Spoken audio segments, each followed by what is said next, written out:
So today, we're going to be taking a look at Bitcoin rolling into Sunday, and it's really important for everyone to know that Donald Trump is set to officially take command tomorrow morning, likely around 2 p.m. in the afternoon, actually.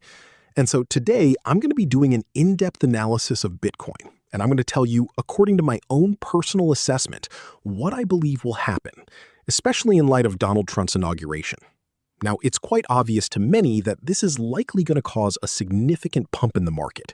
But what we really need to focus on is finding a good entry point, And as I've consistently advised, what I've always said is that, in fact, when we have the bottom of the channel, that's precisely the moment when we should be pushing forward.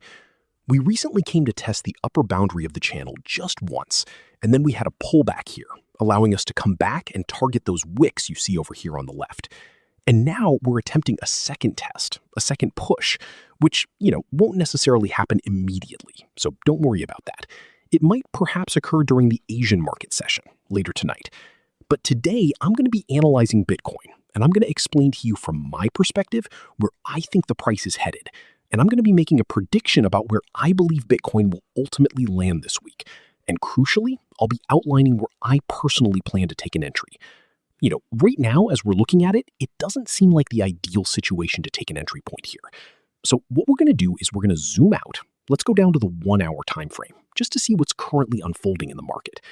What we're observing at this very moment is a reversal candlestick pattern. Now, what exactly does that signify? Well, it means that we could potentially come back down here to test around 102,007.